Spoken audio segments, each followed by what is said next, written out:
Welcome back to the Behind the Well show. Your host, Roger Abel. I'm here with Elias Randel. How's football going, bud? It's going good. It is going good. Season's kicked off, and, I'm a ref, so I'm blind. I don't know the rules. You know I don't know how to apply the rules. Let me tell you what's shocking. What? We were sitting with, was it yesterday? Having lunch with somebody, or we were talking to a client. Yeah.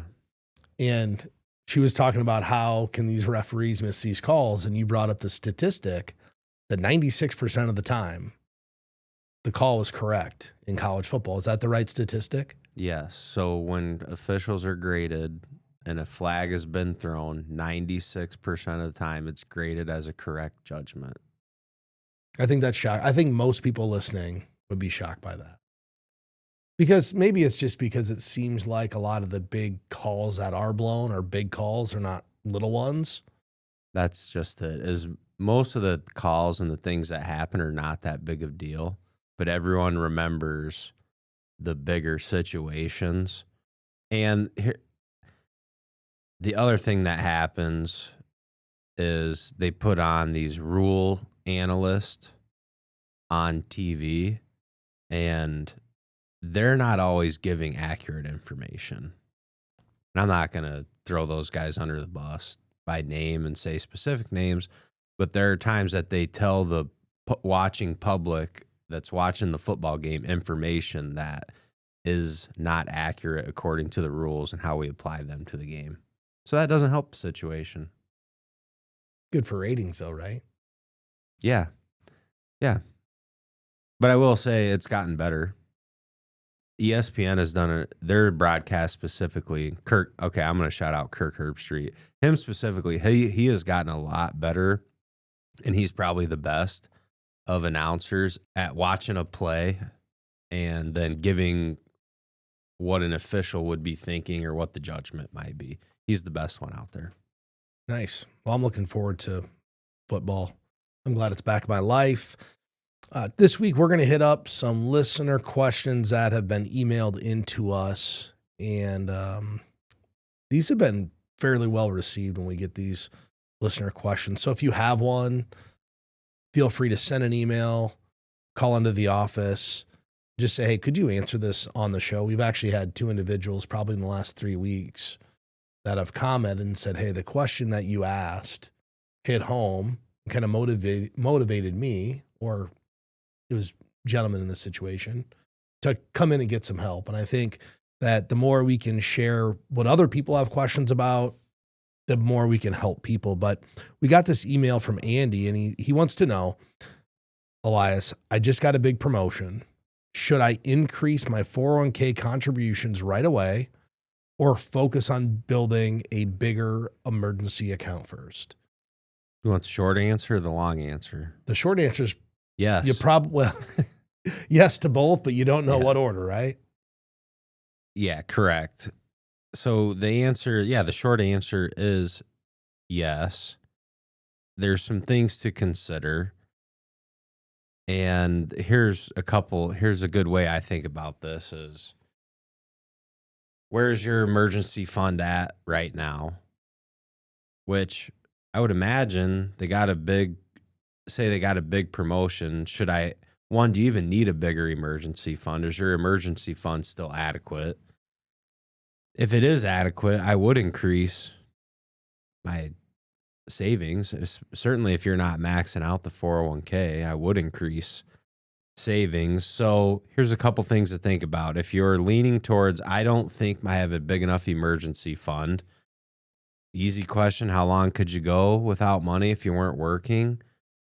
If you look at what are your out-of-pocket maxes on your insurances, like if everything went wrong all at the same time, how much money would you potentially be on the hook for? And with emergency fund, I also think people should consider your work. If you were this promotion Andy just got, is this job, if you were to lose this job, is it hard to go get another one with similar pay, or would you be able to not have to move and just go get another job at the same pay scale? So those are some of the things I'd be thinking about. I agree with all that. I think there are pros and cons of establishing or upping that emergency account. And I think it's always good to just review some of those. A few of the pros of prioritizing the emergency fund is financial flexibility in the short term. Like you said, it allows you to weather the storm that we don't know is coming. Most people don't know if they're going to lose a job or a spouse is going to lose a job. It's typically a shock. Thus, the reason you told somebody, evaluate whether this is an easy job to replace. In the short term, it protects unexpected expenses. And here's probably the biggest pro of having the emergency fund. It's less temptation to dip into your retirement accounts early. And I think we just saw a statistic from Fidelity about the massive increase in 401k loans, which all kind of reverberates back to the price of everything in the world has gotten more expensive. People's pay hasn't kept up, and we're a society of spenders. So just having the big emergency fund, if something really bad happens, you need a water heater, you need a refrigerator, you can go there versus saying, hey, I'm going to go knock out a loan from the 401k. With every pro, there's a con to it. Some of the cons just to think about. If you have an emergency fund that is larger than you really need, right? So let's say someone tells you they have a 2-year emergency fund. Well, you're missing out on some key things in that emergency fund versus the retirement. Retirement, you get tax benefit. It's either tax deferred, tax free, depending upon whether you're doing a traditional 401k or a Roth 401k. The second thing you could be missing out on if you're not doing the employer 401k at all, you could be missing out on the match. And then the third thing you're missing out on is the growth of your investment. If we look at what a true emergency fund is, it's typically in very liquid, short-term investments. Well, anytime we have safe, liquid, short-term investments, there's not much growth. So if you have 2 years of expenses locked up in an emergency fund, you're probably missing out on some massive market growth over time. 2 years is a lot. That's a long time for an emergency to continue happening. People see that big pot of money as safe. I have people come in, I have $150,000 in my checking account.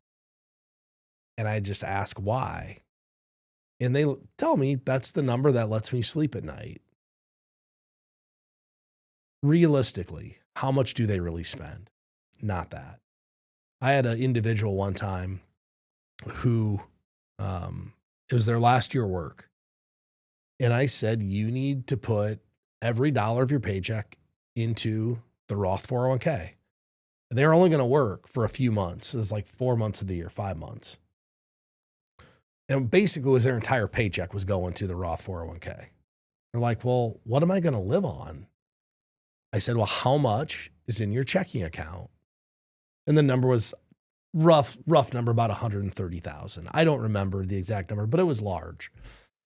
I asked the individual, I said, well, in the last year, what's the biggest check you've wrote?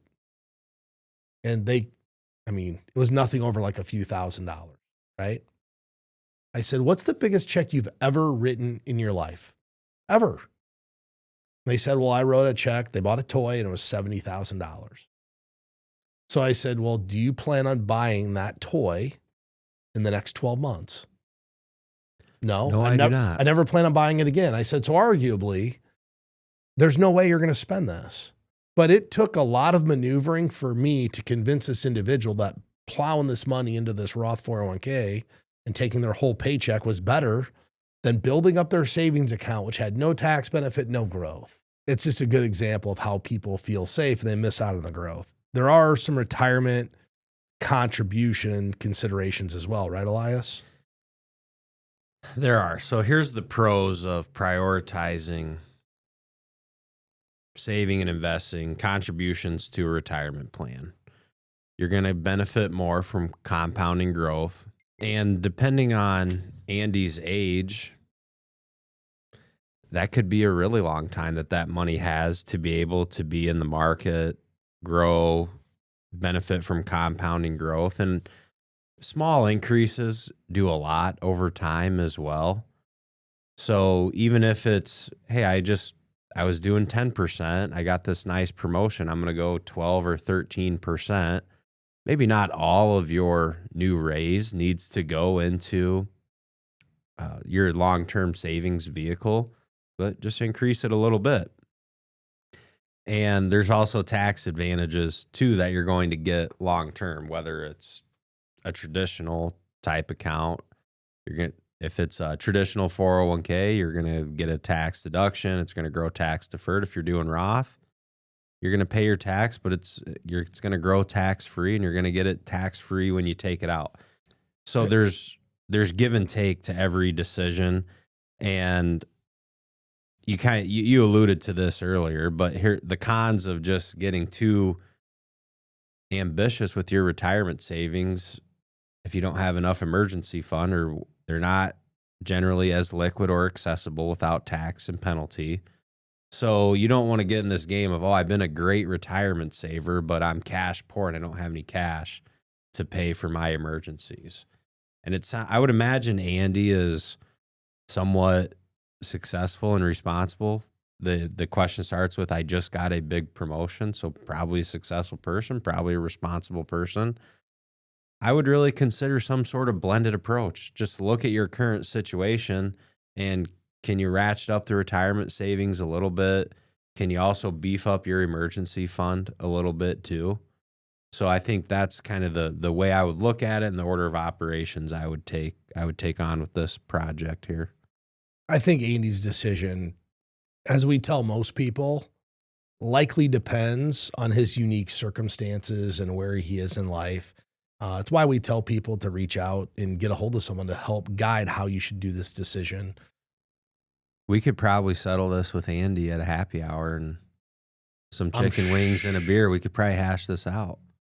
Well, Andy, we have a happy hour card. Feel free to text happy hour to the line.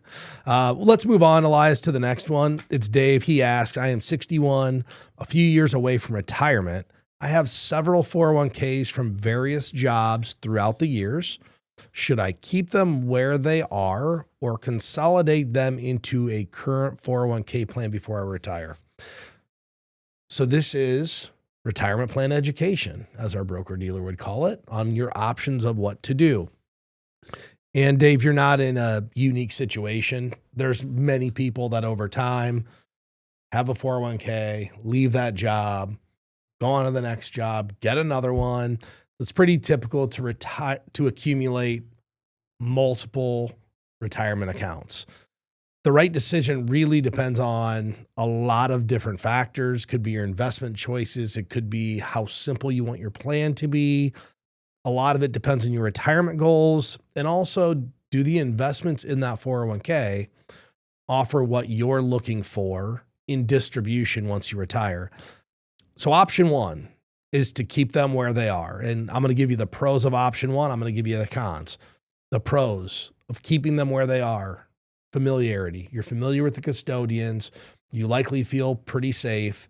I'm going to guess Dave probably does not have a financial advisor that he works with. Otherwise, he likely wouldn't have multiple accounts scattered around. Some of the older plans, one of the pros, they might have investment options that aren't actually offered any longer. There are 401k plans that have closed mutual funds, and I can think of a few of them. I'm not allowed to say them on air, that you would potentially keep some of that 401k due to that fund that was offered that you can't go buy in a retail account. And then I think one of the biggest reasons somebody would keep a 401k where they are is that if they want to retire before age 60, when they can get into a 401k plan without having to pay a penalty, 59.5 really, many employer plans offer or have special provisions that offer penalty-free withdrawals at 55 if they're separated from service. After 55 and the 401k is still there. That's called the rule of 55. That would be one of the main reasons to either consolidate 401ks into a current 401k and keep it, is primarily if you wanted to use rule of 55. If anybody wants more help on that, send us an email. Be happy to go through it with you.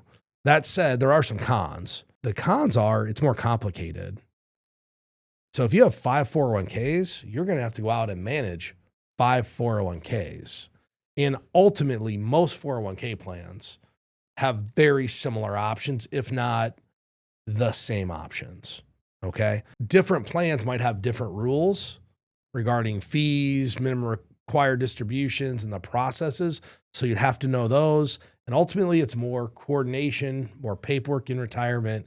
And one thing that I have learned after doing this for 22 plus years, people like a simple process. People don't want to have to go out to 5 different 401k providers and process a required minimum distribution.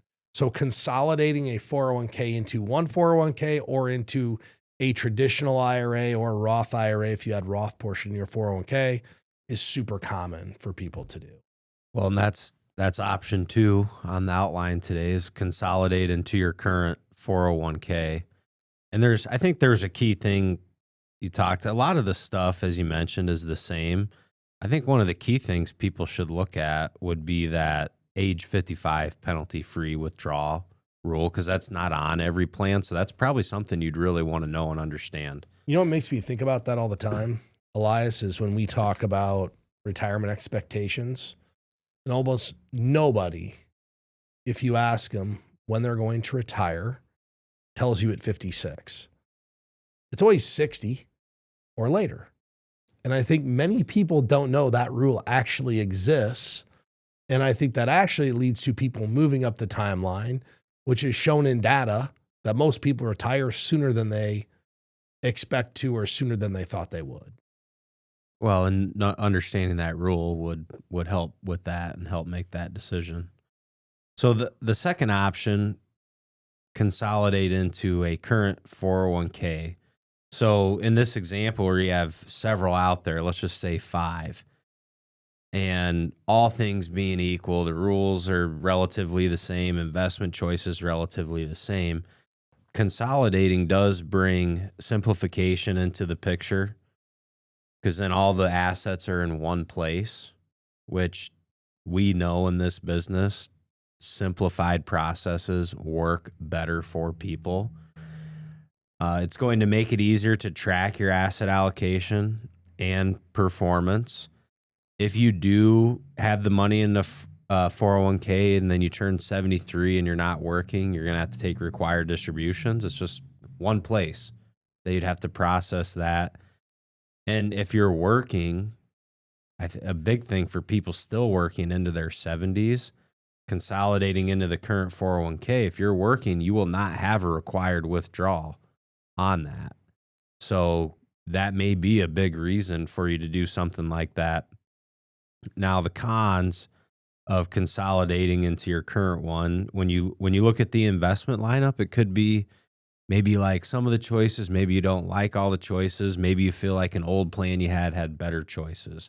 So that might be kind of a hurdle for people, because you're really, unlike a self-directed investment account that you can open anywhere, you don't have in a 401k access to everything available. Typically, there's a menu of options and you're limited to that.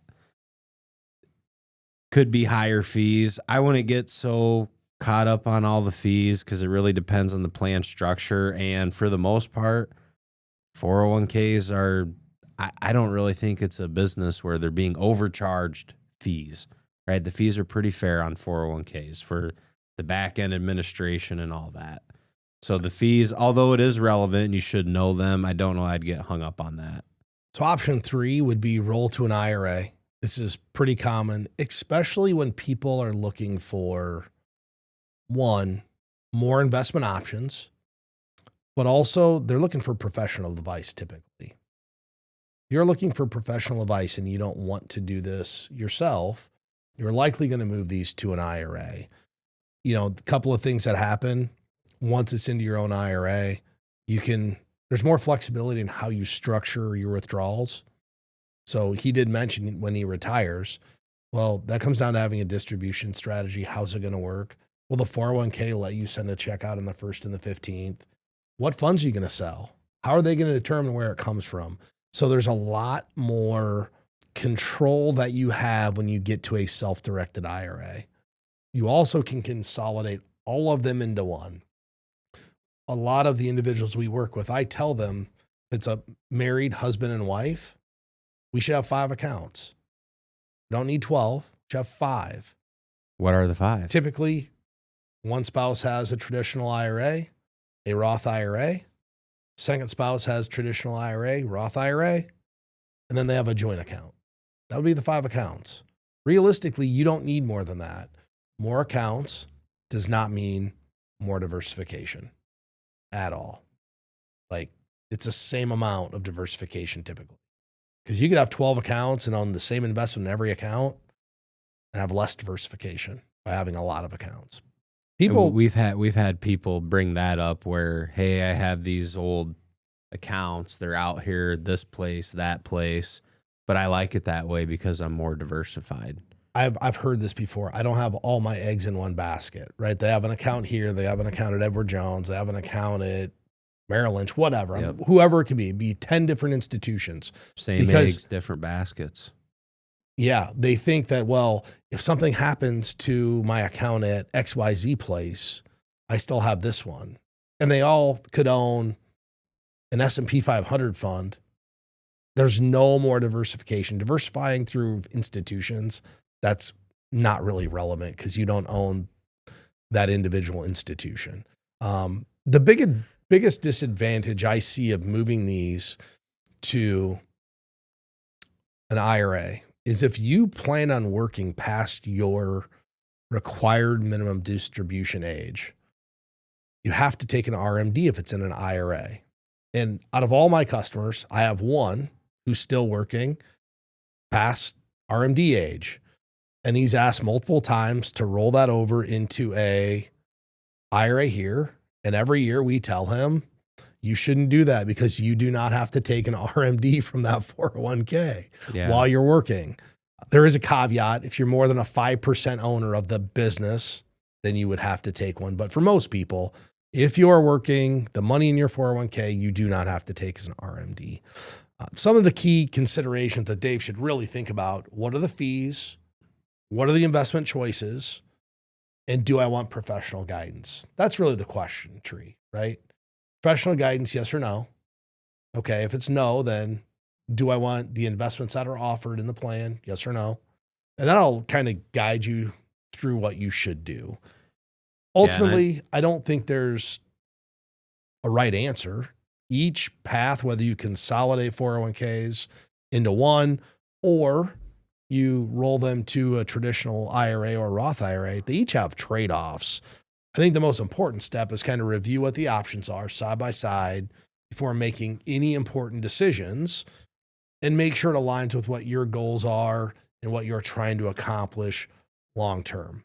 It's the number one thing someone, Elias, and I can help you with is really evaluate each specific plan, evaluate the benefits for you if you're thinking of doing this, and also bring up the cons, just like we did. We tell people the good and bad of everything that we're working.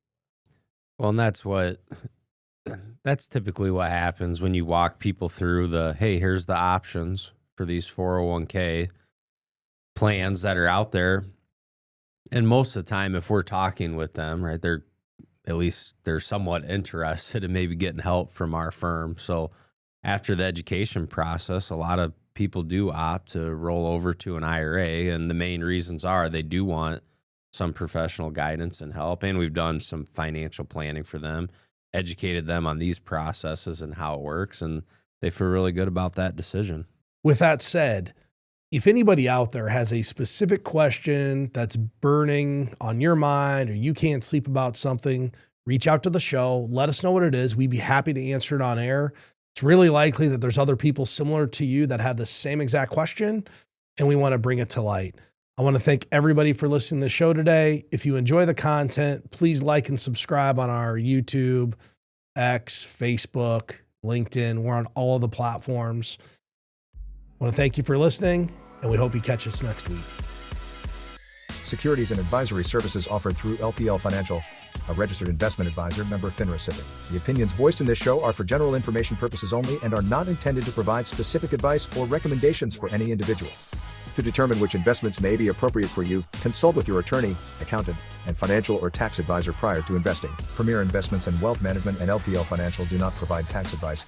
Please consult your tax professional. Economic forecasts set forth may not develop as predicted, and there can be no guarantee that strategies promoted will be successful. There's no guarantee that a diversified portfolio will enhance overall returns or outperform a non-diversified portfolio.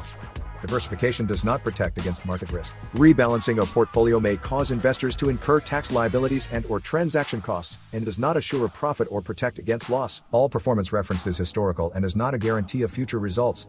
All indices are unmanaged and cannot be invested into directly. There is no assurance that the techniques and strategies discussed are suitable for all investors or will yield positive outcomes. The purchase of certain securities may be required to affect some of the strategies. Investing involves risks, including possible loss of principal. Rebalancing a portfolio may cause investors to incur tax liabilities and/or transaction costs, and does not assure a profit or protect against loss. Dollar cost averaging involves continuous investment in securities regardless of fluctuations in price levels. Investors should consider their ability to continue purchasing through periods of low price levels. Such a plan does not assure a profit and does not protect against loss in declining markets. Consult your tax professional about eligibility to Roth and traditional IRA contributions. Contributions and earnings in a Roth IRA can be withdrawn without paying taxes and penalties if the account owner is at least 59.5 and has held their Roth IRA for at least 5 years. A plan participant leaving an employer typically has 4 options and may engage in a combination of these options, each choice offering advantages and disadvantages. Those options include leave the money in their former employer's plan if permitted, roll over the assets to their new employer's plan if one is available and rollovers are permitted, roll over to an IRA, or cash out the account value.